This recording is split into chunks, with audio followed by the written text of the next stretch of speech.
Welcome to Lesson 4, Barriers and Solutions. Are you ready to learn how to plan for your behavior goal? Let's begin. But first, remember the rules. There are 2 rules. Make sure that your listening brain is turned on, that you're listening, and that your brain is turned on because you will be asked to think about think about a question, and then say your answer out loud or point to your answer on the choice card. Especially whenever you see this emblem on the left lower corner, you'll have some options to get ideas for your answer. There are 14 slides in this lesson. Let's go ahead and begin. Welcome back to your goal setting lessons. Let's quickly review the 3 parts of goal setting lessons. Listen to me first. Part 1 is set a goal, Part 2 is make a plan, and Part 3 is adjust the plan. Say it with me. Part 1, set a goal.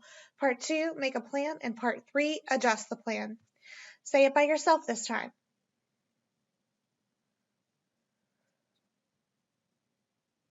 Part 1, set a goal. Part 2, make a plan, and Part 3, adjust the plan. Nice job. What question do you ask yourself when you're setting a goal? Is it A, what is my goal, or B, what is my plan? Make your selection now. If you said A, what is my goal? Nice work. That's correct. If you said B, what is my plan? Go ahead and change your answer. Think about it again. Remember the question that you ask yourself when you're setting a goal. It is A, what is my goal? Now it's time to work on Part 2. You finished working on Part 1, and now we're ready for Part 2, make a plan. We're going to spend some time on this for the next few days. When we're making a plan, what question do you ask yourself when you're making a plan? And the answer is, what is my plan? What question do you ask yourself when you are making a plan? Is it A, what is my plan, or B, what is my task? Make your selection now.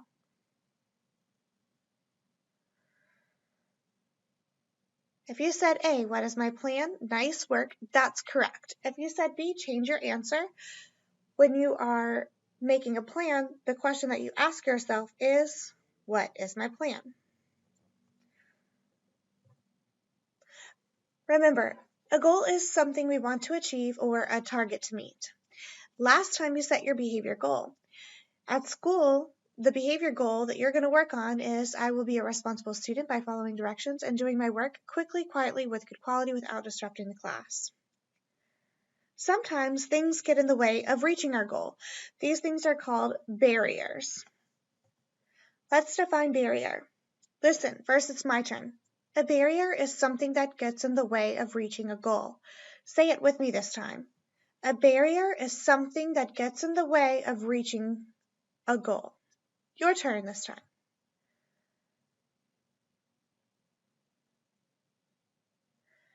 A barrier is something that gets in the way of reaching a goal. Nice work. Now we're going to talk about some examples of barriers and removing barriers. So if your goal is, I will be a responsible student by following directions and doing my work quickly, quietly, with good quality without disrupting the class, here's 2 examples of barriers that you might see. First, you like to make silly jokes sometimes and act silly, get out of your seat, talk to your friends, that sort of thing. Or maybe you would rather be on your Chromebook listening to music. These are things that may disrupt your goal. Now, to remove the barrier, let's take I like to make jokes and act silly sometimes. Please remember that you have a responsibility as a student, and there is a time and a place for making jokes and acting silly. For the most part, and most of the day, nobody's perfect, but we really want to see for most of the day that you are ready to learn, that you're paying attention, following directions, asking questions, offering to help, doing your best, following the rules, using a quiet voice, participating, respecting others, and completing your work.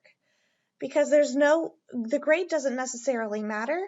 What matters is that you're really doing your work, and most of the time when your teacher sees that you're putting forth the effort, she's going to reward that with an A. So, let's look at the next barrier example. I would rather be on my Chromebook listening to music. So a way to remove that barrier would be to remove things from your area that are distracting. If you're not supposed to be on your computer, put it away. If you're not supposed to have your headphones out, put them away. Make sure that you have set yourself up to be successful in the classroom, that you are focused on all of the responsibilities of being a good student, and that you've removed things that are going to cause you to be distracted. So remember your goal. A goal is something you want to achieve or a target to meet. At school, you said your goal is going to be a responsible student by following directions and doing work quickly, quietly, with good quality, without disrupting the class. So plan for your goal by answering these two questions. The first question is, what is a barrier that may get in the way of reaching your behavior goal? What are the barriers? So we talked about two examples here, liking to make silly jokes and being out of your seat, or being distracted by your Chromebook or listening to music or something like this. There are plenty of other barriers. So if you think of others, go ahead and say what you might consider. There are some options on your choice sheet, but first we're just going to talk about and identify what is a barrier that may get in the way of reaching your behavior goal. So you can make a selection now. Be sure you read your choice out loud.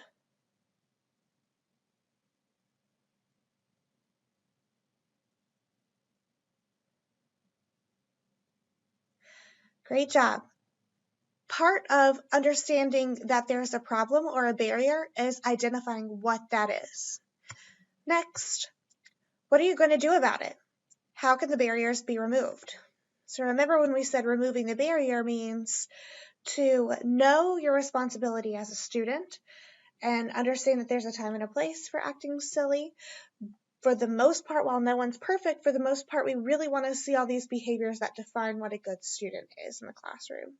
One way that we can do that is by using a self-monitoring checklist.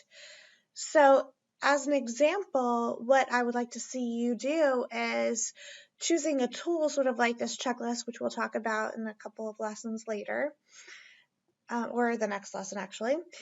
We really want to see that you have identified the behaviors of your responsibility as a good student and that you're more or less checking them off throughout your lessons. And once again, this is going to indicate your performance as a student, and it's directly related to how successful you are in the classroom when you are fulfilling those responsibilities. Once again, the checklist defines these behaviors that we want to see in the classroom, and that's one simple way to remove the barrier using that sort of tool. Go ahead and use your checklist. There's some options available for you there. You can use the examples that we've talked about here in this lesson or on your choice sheet. Go ahead and make your selection now about what you're going to do about removing these barriers.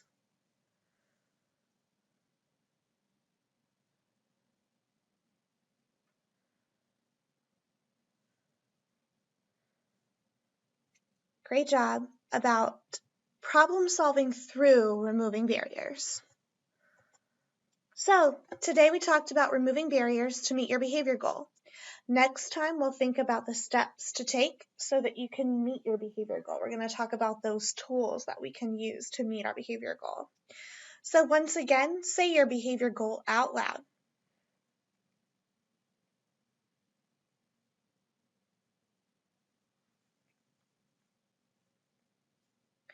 Being a responsible student by following directions and doing work quickly, quietly, with good quality without disrupting the class is a great goal to have at school. Nice work today. Please go ahead and take your SDLMI probe.